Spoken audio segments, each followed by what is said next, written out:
Hello guys, welcome to my channel. आज हम पढ़ेंगे चार्टर ऑफ 1753 के बारे में। ये क्यों आया, प्रोविजंस क्या हैं इसके, इम्पोर्टेंट प्रोविजंस पढ़ेंगे हम। जो कॉरपोरेशन है, कौन सा कॉरपोरेशन जो 1726 के द्वारा बना था, वो वाला कॉरपोरेशन जिसमें कोरम होता था 1 मेयर और 9 एल्डरमैन, जिसमें से 7 तो ब्रिटिशर्स होने चाहिए, 2 कोई भी नेशनलिटी के हो सकते थे। सबऑर्डिनेट हो गई गवर्नर जनरल की। कैसे? Justice to be delivered by their own laws.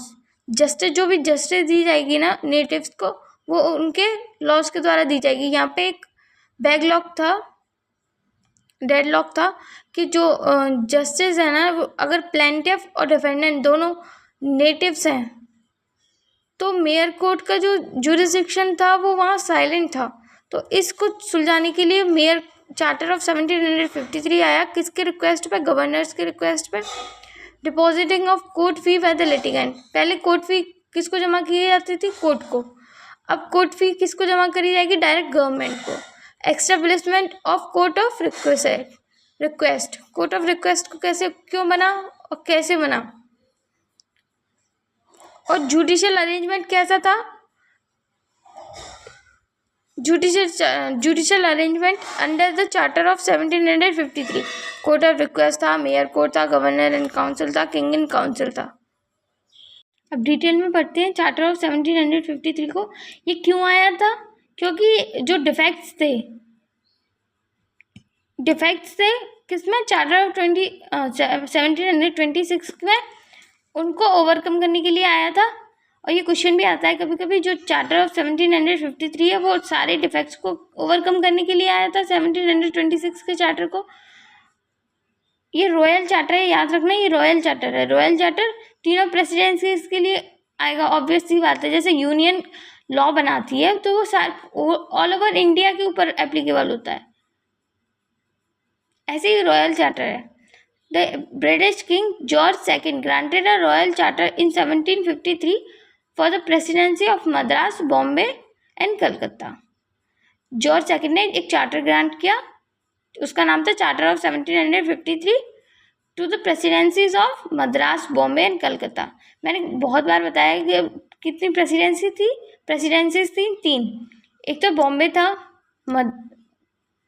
था, मद्रास था, कलकत्ता था।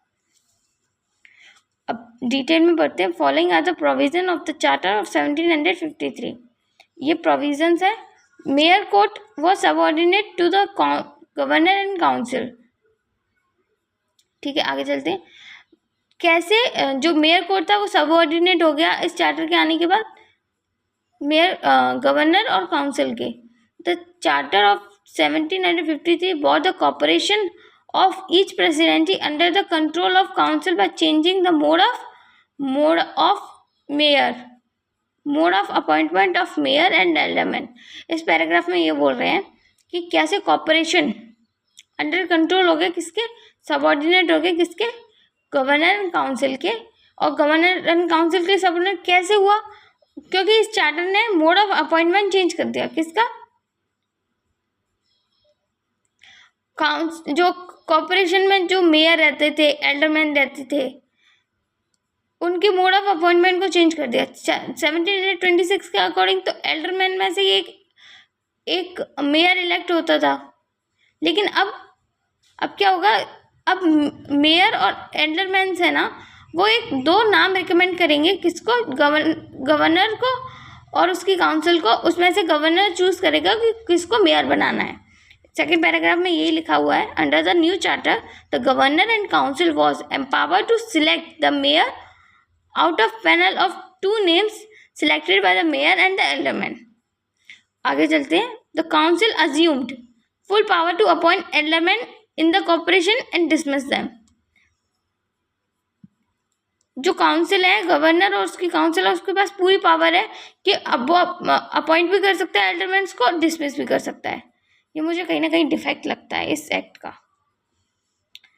Thus the mayor court was completely subordinate to the governor's executive council by the 1753। अब आपका क्वेश्चन ये बनना चाहिए, हमने कॉर्पोरेशन का पढ़ा, ये कॉर्पोरेशन सबऑर्डिनेट हो गया। कॉर्पोरेशन तो मेयर तो वही मेयर होता था हेड, और एल्डरमैन्स होते थे। कोरम क्या रहता था मेयर कोर्ट का? एक मेयर, जो मेयर है उस टाइम वो मेयर, और एक सीनियर एल्डरमैन और 2 एल्डरमैन्स। तो एल्डरमैन को चूज करने की पावर ही नहीं है। जब मेयर चूज कर रहा है, कौन कर रहा है? Governor and council. ठीक है, एल्डरमैन को कौन चूज कर रहा है? Governor and council. तो मतलब कि इनडायरेक्टली मेयर कोर्ट को भी सबऑर्डिनेट कर रहा है, नॉट डायरेक्टली बट इनडायरेक्टली। आगे चलते हैं। Justice to be granted by their own laws. जो जस्टिस थी किनको? नेटिव्स को। वो उनके खुद के लॉज, कस्टम्स और यूजेस के थ्रू मिलनी चाहिए। जो इंग्लिशमैन थे ना, जो मेयर कोर्ट था उसमें इंग्लिश लॉ एप्लीकेबल होता था, लेकिन नेटिव्स जब दोनों पार्टी, प्लेंटिफ और डिफेंडेंट दोनों पार्टी जब नेटिव होती हैं, तो वहाँ जो डेडलॉक था कि जुरिस्डिक्शन है क्या मेयर कोर्ट का या नहीं है, वहाँ वो मेयर कोर्ट का जुरिस्डिक्शन साइलेंट था। इस वजह से ये प्रोविजन डालना पड़ा इसमें। The charter of 1753 provided that the mayor court were not to trial civil cases between natives, such action being left to the decided by the native themselves. Native खुद ही उन केसेस को सॉल्व करेंगे। इसका भी कोई एक इंस्टीट्यूशन होना चाहिए कि उसके थ्रू नेटिव्स अपना केस सॉल्व करें। तो सिविल केसेस के ऊपर, क्रिमिनल केसेस के ऊपर नहीं, सिविल केसेस के ऊपर। याद रखना, क्रिमिनल नहीं है, सिविल है। However, the mayor's court could decide only those cases of the natives in which both the party consented to accept the jurisdiction and decision of the court. हाँ, एक शर्त पे वो मेयर कोर्ट था, वो जुरिस्डिक्शन अपना jurisdiction बढ़ा सकता था। कैसे? अगर दोनों पार्टीज है ना, नेटिव्स, वो दोनों कंसेंट दे दे कि हाँ, I will accept the jurisdiction and decision of the court. आगे चलते हैं। कुछ अथॉरिटीज का मानना था कि जो चार्टर क्लियरली बताता है कि जो नेटिव्स के केसेस हैं वो उनके खुद के लॉज, कस्टम एंड यूजेजेस को ध्यान में रखते हुए किया जाए, but this was never followed in practice, particularly in the presidency of Bombay. ये कभी फॉलो नहीं हुआ था, स्पेशली कहाँ? In the presidency of Bombay. आगे चलते हैं। अब पहले जो कोर्ट फी होती थी वो कोर्ट को जमा करनी होती थी, लेकिन अब जो कोर्ट फी है वो सीधे गवर्नमेंट को जमा करनी है। The charter provided that the litigant would deposit amount of court fee with the government and not with the court. ये क्यों किया गया था? कि this was intended to ease the burden of courts. Courts का जो बर्डन है वो कम हो जाए, इस वजह से ये किया गया था। क्योंकि कोर्ट को एक तो जस्टिस प्रोवाइड करनी है और फाइनेंशियल कामों को भी देखना है, तो उधर ओवर बर्डन हो रहा था। Establishment of court of request. इस चार्टर के द्वारा एक और कोर्ट